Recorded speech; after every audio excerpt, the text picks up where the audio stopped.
Hi, welcome to our channel where we share the most intriguing stories. The mountains were supposed to mean freedom. No neighbors, no rules, no one telling Cody Graves what to do. But when a corrupt HOA showed up claiming his land, threatening lawsuits and violence, Cody knew one thing: they picked the wrong man to fight. Out here, justice wasn't handed down. It was earned. The morning air in the mountains of Idaho was crisp and filled with the scent of pine and damp earth. The first golden rays of sunlight stretched across the rolling hills, casting long shadows over the valley. Cody Graves stood on the wide porch of his newly built log cabin, sipping a steaming cup of black coffee, feeling a deep sense of satisfaction settle in his chest. For years he had dreamed of this moment. After spending 2 decades working as a marine engineer, traveling from one industrial shipyard to another, dealing with corporate nonsense and the ever-growing pressures of city life, he had finally escaped. No more traffic, no more crowds, no more concrete boxes stacked on top of each other like lifeless tombs. This land, 20 acres of untouched wilderness, was his and his alone. He had spent months searching for the perfect spot, ensuring it was as far from civilization as possible while still allowing him to access town when necessary. The most important detail had been that the property was not part of a homeowners association. Cody had seen firsthand how HOAs turn people's lives into bureaucratic nightmares, dictating the color of your mailbox, the height of your grass, and even the kind of fence you could install. That was not going to happen to him. He had been meticulous when purchasing the land, hiring a lawyer, combing through every legal document, confirming with the county records office that this land was free and clear of any HOA entanglements. There was no way anyone could try to control what he did with his property. The house itself was his own masterpiece. He had designed and built it nearly from scratch, using his skills as an engineer and years of hands-on experience. It was modest yet sturdy, a 2-bedroom cabin with thick log walls, a stone fireplace, and massive floor-to-ceiling windows that overlooked the valley below. A wraparound porch extended from the front, complete with a sturdy railing where he could lean against and just breathe. The silence was intoxicating, interrupted only by the distant cry of a hawk and the rustling of wind through the trees. Inside, the house smelled of fresh-cut wood and the lingering scent of varnish. The walls were lined with built-in shelves where he planned to store books and survival gear. A rifle rack hung above the fireplace, a necessity in these remote parts where mountain lions and bears weren't uncommon visitors. Cody was no stranger to living rough, and he had taken every precaution to ensure he was prepared for anything. His nearest neighbor was miles away, a retired Vietnam vet who lived in an old A-frame cabin. The town itself was about a 40-minute drive, small enough that everyone knew each other, but big enough to have the essentials: a general store, a bar, and a single-pump gas station. It was exactly the kind of place he had always wanted. For the first time in years, Cody felt free. No alarms, no schedules, no meetings. Just him, his land, and the endless sky stretching over the mountains. As he finished his coffee, he glanced toward the winding dirt road leading up to his property. He had spent days clearing that path himself, making sure it was sturdy enough for his truck, but rough enough that strangers wouldn't stumble onto his land by accident. He had earned this peace, and he intended to keep it. Little did he know, his war for freedom was just beginning. The morning had started like any other, quiet, peaceful, and untouched by the chaos of the outside world. Cody Graves had spent most of it chopping wood near the edge of his property, stacking logs neatly for the coming winter. The rhythmic crack of the axe against the wood was the only sound in miles. He liked it that way, but as he paused to wipe the sweat from his brow, he heard something that didn't belong: engines. At first, he thought it might be a passing vehicle on the main road down by the valley, but then the rumble grew louder. The unmistakable crunch of tires on gravel echoed through the trees. Someone was coming up his driveway. Cody's jaw tightened. Nobody ever drove up here, not unless they had a damn good reason. Dropping the axe, he turned toward the house, wiping his hands on his jeans. The long, winding dirt road leading to his cabin wasn't easy to navigate unless you knew where you were going. Whoever these people were, they had come deliberately. As the vehicles came into view, Cody's unease turned into a simmering irritation. 2 black SUVs pulled up side by side, their engines growling like predatory animals sizing up their prey. Their glossy exteriors stood out against the rugged landscape like city dwellers lost in the wilderness. The doors opened in near-perfect unison, and out stepped 4 people, dressed as if they were heading to a board meeting rather than a secluded homestead. Leading the group was a woman in her 50s,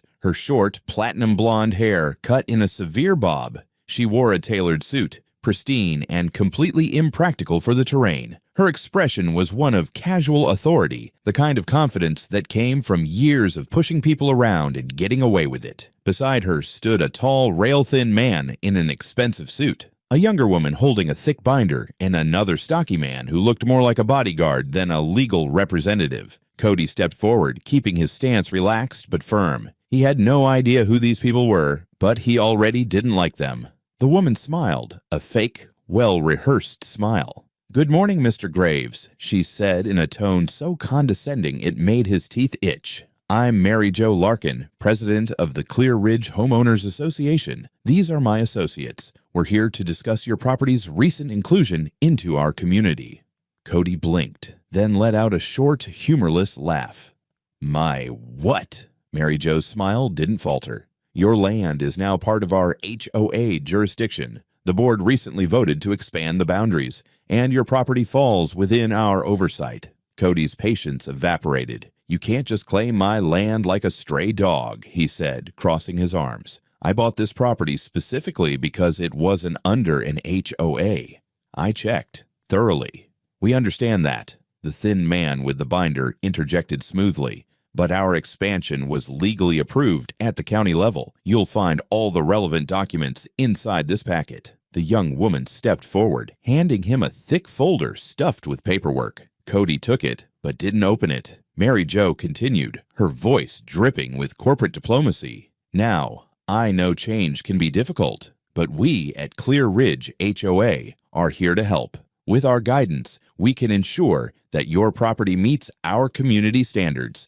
And, of course, we'll need to discuss your outstanding fees." Cody narrowed his eyes. "Fees?" "Yes." She reached into her blazer and pulled out a printed invoice, crisp and professional. "Your first HOA dues, plus fines for non-compliance. Right now, you owe $32,000. For a moment, silence settled over the clearing. A long, heavy silence. Then Cody grinned, a slow, amused, almost dangerous grin. "That's adorable," he said, flicking the invoice back at her. It fluttered to the ground between them. Mary Jo's smile twitched, but she kept up her facade. "Mr. Graves' refusal to comply will result in legal action. If necessary, we can place a lien on your property." Cody took a step closer, his presence suddenly looming. "I'm going to give you one chance," he said, voice low and cold. "Turn around, get back in your fancy cars, and don't ever come back." The stocky bodyguard-looking man shifted his weight, clearly uncomfortable. The younger woman looked like she wanted to be anywhere but here. Mary Jo, however, held her ground. "You don't seem to understand," she said, her voice clipped. "We're not asking." Cody's expression darkened. "No, you don't seem to understand," he shot back. "This is my land, not yours, not the county's, not some overreaching HOA's. If you think you can take it from me, you're welcome to try. But I promise you—" He let the words hang in the air, thick with unspoken warning. For the first time, Mary Jo hesitated. She wasn't used to being challenged. She exhaled sharply and turned on her heel. "This isn't over, Mr. Graves," she said over her shoulder as she strode back to the SUV. "You'll regret this." The rest of the group followed her lead, climbing back into their vehicles. Engines roared to life, tires spun against the dirt, and within seconds, the SUVs disappeared down the road. Cody stood there for a long moment, watching the dust settle. Then, with deliberate calmness, he picked up the invoice from the ground, tore it in half, and tossed it into the fire pit near his porch. He didn't know exactly what Mary Jo's next move would be, but he knew one thing for certain: this was war.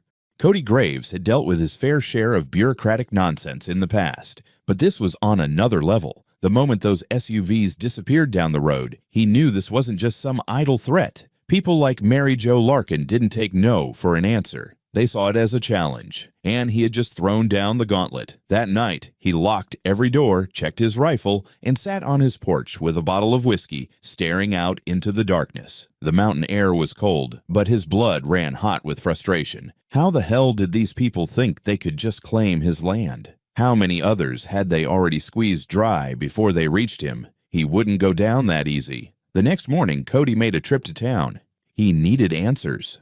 His first stop was Holloway and Brooks Legal Services, a small law firm on the edge of town. Luis Holloway, his longtime attorney, and one of the few people he actually trusted, greeted him with a firm handshake. Cody slapped the HOA documents onto his desk. "Tell me this is bullshit," he said. Luis flipped through the pages, his brow furrowing. After several minutes, he let out a long breath and leaned back in his chair. "This is bullshit," he confirmed. Cody exhaled sharply. "Thought so." But, Luis added, holding up a finger, "It's very well-crafted bullshit. They've worded it just enough to sound legitimate. If you were someone who didn't know better, you might actually believe you had to comply." Cody clenched his jaw. "So, how do we stop them?" Luis tapped his fingers on the desk. "First thing, we file a formal dispute with the county and demand to see the records of this supposed annexation vote. If they can't produce legal approval, this falls apart." Cody nodded. "And if they did grease the right palms?" Luis smirked. "Then we prove it and bury them in lawsuits." Cody left the office feeling slightly better, but he knew this was just the beginning. When he got home, he double-checked his property line, making sure all his private property no trespassing signs were still in place. He even added a few more, just in case. That evening, as the sun dipped behind the mountains, Cody started to feel like he was being watched. At first, the attacks were subtle. His mail stopped arriving. When he called the post office, they claimed his address was not in the system anymore. 2 of his truck tires were mysteriously slashed overnight. A county inspector showed up unannounced, claiming someone had reported an illegal structure on his land. But then, things got uglier. One evening, Cody found a dead raccoon nailed to his front door. Its blood had been smeared across the wood in a crude X. That same night, he heard gunshots in the distance. Not random hunting shots, but deliberate warning shots, fired just close enough to his property to send a message. Cody wasn't rattled easily, but this pissed him off. The next morning, he strapped his Remington 870 shotgun across his back and rode into town again, this time to the sheriff's office. Sheriff Grant Morris was a grizzled man in his 60s, someone who had spent a lifetime trying to keep small-town disputes from turning into feuds. But when Cody explained what was happening, he could tell something was off. "I can file a report," Morris said, rubbing his temples, "but I doubt it'll do much good." Cody narrowed his eyes. "What do you mean?" The sheriff sighed, leaning back in his chair. "Clear Ridge HOA?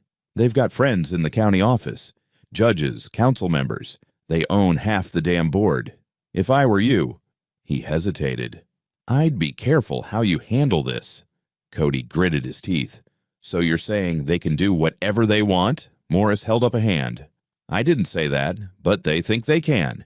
And until you prove otherwise, they'll keep pushing." Cody left the station more determined than ever. If the law wouldn't protect him, then he'd protect himself. That night, Cody set up hidden trail cameras around his property, carefully positioning them in trees and along the driveway. If anyone set foot on his land, he'd know about it. He also rigged up a few surprises: tripwires attached to flare traps, motion-activated floodlights, and a reinforced gate with an alarm sensor. Then he waited. The next night, just after midnight, the cameras caught movement. 2 figures creeping through the trees near his fence line. Cody grabbed his shotgun, stepped onto the porch, and cocked it loud enough for the intruders to hear. The 2 figures froze, then took off running. Cody grinned in the darkness. They weren't expecting him to fight back, but they'd just made the biggest mistake of their lives. This war, it had only just begun. Cody Graves had never been a man to start fights, but when one came knocking on his door, he sure as hell knew how to finish it. After catching the 2 intruders sneaking around his property on the trail cameras, he didn't sleep much that night. Instead, he stayed up by the fire, loading shells into his Remington 870, sharpening his knife, and making a mental list of every damn thing he needed to do before this situation spiraled completely out of control. If the HOA thought they could intimidate him, they were about to learn a hard lesson. At sunrise, Cody was already outside, reinforcing his fence line and installing new motion sensors. He had just finished securing the last wooden post when he heard it. Engines again. 2 black SUVs, the same ones from before, crawled up his driveway like cockroaches. This time, they didn't just park. They rolled right up to his house, kicking up dust, as if they owned the damn place. Cody didn't even hesitate. He stepped onto his porch, shotgun in hand, waiting. The doors opened, and out stepped Mary Jo Larkin, looking just as smug as before. But this time, she wasn't alone. She had brought 5 men with her, not lawyers, not board members, but enforcers. They wore dark coats, their hands tucked into their pockets, the bulge of concealed weapons not even subtle. Cody's jaw tightened. Mary Jo smiled. "Good morning, Mr. Graves." Cody didn't return the sentiment. "You've got about 10 seconds to tell me what the hell you're doing on my property." One of the men, a thick-necked brute with a shaved head, took a step forward. Cody immediately raised his shotgun, resting it against his shoulder in a casual but unmistakable warning. "Try it," he muttered, finger resting on the trigger. The man hesitated. Mary Jo sighed dramatically, as if she were the one being inconvenienced. "Mr. Graves," she said, voice cool as ice, "I gave you the opportunity to resolve this like an adult. Instead, you've chosen resistance." Cody let out a sharp, humorless laugh. "Lady, I don't know what twisted little world you think you live in, but in the real one, people don't get to vote themselves into ownership of someone else's land." Mary Jo's smile thinned. "That's where you're wrong. The law is on our side." Cody's eyes burned into hers. "Then why do you bring the muscle?" A tense silence hung in the air. The goons were shifting uncomfortably now, realizing that this wasn't some suburban homeowner they could scare into compliance. This was a man who had built his house with his own 2 hands, who had spent years on the ocean fixing ships in the middle of deadly storms, who had hunted and fought and survived worse things than a corporate parasite like Mary Jo. Cody let his gaze sweep over them. "You're trespassing," he said, voice low. "Get in your cars, turn around, drive away." Mary Jo shook her head. "I don't think you understand." Boom. Cody fired 1 round into the dirt, just inches from Mary Jo's polished heels. The sound roared through the trees, sending birds scattering into the sky. The men flinched, hands darting toward their jackets. Cody tilted his head, daring them. "Go ahead," he said, his voice a quiet threat. "See how that ends for you." For the first time, Mary Jo's confidence wavered. She licked her lips, adjusting her blazer with a forced composure. Then, without another word, she turned and walked back to the SUVs, her men following without looking back. The engines roared to life, and just like that, they were gone. Cody watched until the dust settled. Then he reloaded his shotgun, turned, and walked inside. They weren't done, but neither was he. And next time, he wouldn't be aiming at the dirt. Cody Graves wasn't a man who liked dealing with the legal system. He preferred handling his problems with his own 2 hands, not in some stuffy courtroom surrounded by smug attorneys and judges who probably never set foot outside a city. But this war wasn't just about him anymore. When Mary Jo and her goons had left his property, Cody had known it was only a temporary retreat. They weren't done. Not by a long shot. And sure enough, 2 days later, he received an official court summons in the mail. Clear Ridge HOA was suing him. The charges? Failure to comply with HOA regulations, unpaid dues, and illegal modifications to his property. They were demanding $50,000 in back payments and fines, claiming that his land was now under their jurisdiction. It was a blatant power move, designed to drain him of time and money until he caved. But Cody wasn't about to roll over. The next morning, Cody sat in the office of Luis Holloway, his lawyer, and one of the only people he actually trusted in this godforsaken mess. Luis looked pissed. "They're bold. I'll give them that," he muttered, flipping through the paperwork. "But also reckless. They're making this sound airtight, but it's got more holes than Swiss cheese." Cody leaned forward. "Can we win?" Luis smirked. "Oh, we're not just gonna win. We're gonna bury them." The strategy was simple. 1. Challenge the HOA's legal authority. Cody never signed a contract and no legally binding agreement ever placed his land under their control. 2. Expose the fraud. Luis had already dug into county records and found irregularities in how the HOA had expanded its boundaries. 3. Bring in the other victims. Luis had already contacted 15 other homeowners who had been targeted by Mary Jo's little scam. Some had lost thousands in bogus fees. Others had already sold their land under pressure and threats. Cody had no intention of letting this end with just a fine or settlement. He wanted Clear Ridge HOA destroyed. 2 weeks later, the battle lines were drawn. Cody walked into the county courthouse dressed in a button-up shirt and jeans, while Mary Jo sat primly in her chair, dressed in a sleek gray suit, her expensive lawyer beside her. The judge, an older man with sharp eyes, took his seat. "Let's get this over with," he said, sighing. "Mr. Graves, I see you're contesting the charges." Luis stood. "That's correct, Your Honor, and we have more than enough evidence to prove these claims are fraudulent." Mary Jo's lawyer chuckled. "Fraudulent? The contract is clear, Mr. Holloway. The Clear Ridge HOA expanded its jurisdiction through a legal vote, which—" Luis slammed a folder onto the table. "A vote that never happened." The room went silent. The judge raised an eyebrow. "Excuse me." Luis opened the folder, revealing county records, legal filings, and signed witness statements. "Your Honor, the alleged vote that Clear Ridge HOA claims expanded its territory, it was never registered with the county. In fact, if you look at Exhibit C, you'll find the signatures on their approval documents don't match the actual records. Several homeowners listed as voters were either deceased at the time of signing or never even attended any meeting." Cody watched as Mary Jo's face paled, but Luis wasn't done. "We've also obtained bank records linking Clear Ridge HOA's board to multiple cash payments made to county officials weeks before the alleged vote took place." The judge's eyes darkened. "You're telling me this vote was fabricated?" Luis nodded. "And worse. This isn't the first time they've pulled this stunt." He gestured toward the group of homeowners sitting behind Cody. "These are 15 individuals who have been harassed, threatened, and in some cases, forced to sell their homes under the same fraudulent claims." Cody didn't have to look to know that Mary Jo was losing it. Her lawyer tried to cut in, but the judge held up a hand. "Enough," he said, rubbing his temples. "I've heard more than enough." He turned to Mary Jo, his voice icy.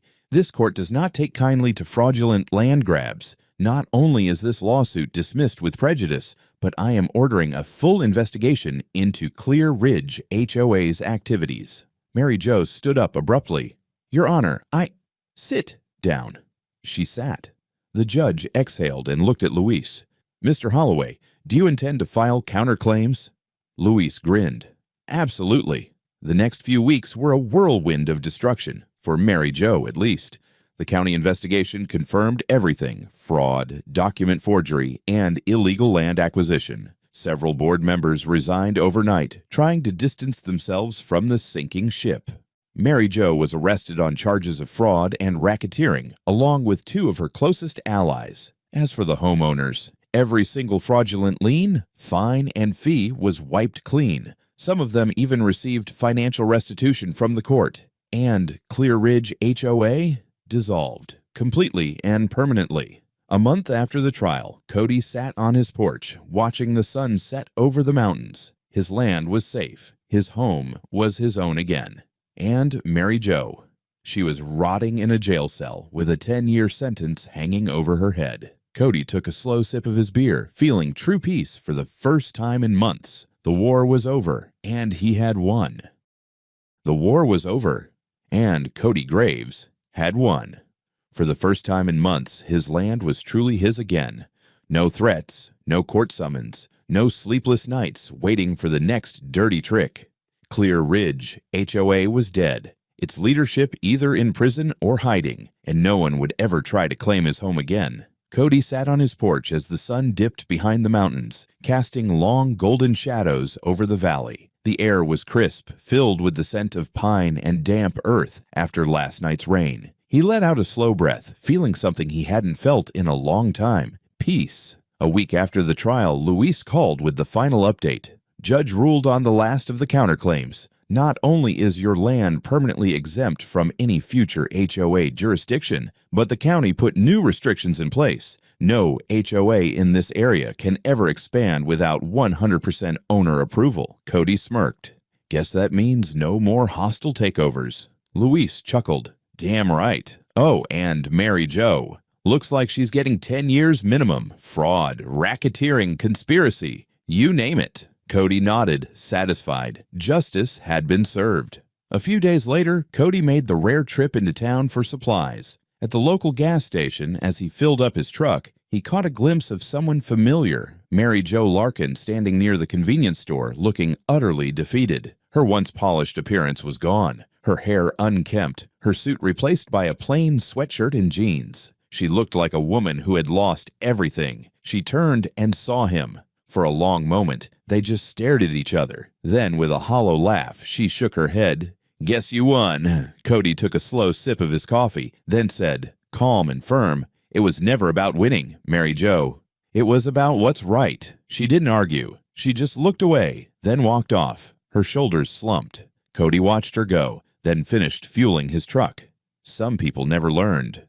Back home, Cody sat on his porch, a rifle leaning against the railing beside him. The land stretched out before him, untouched and untamed, just the way it should be. No HOA, no fake laws, no one telling him what he could or couldn't do. Just him, the mountains, and the sky. And for the first time in a long time, he felt free.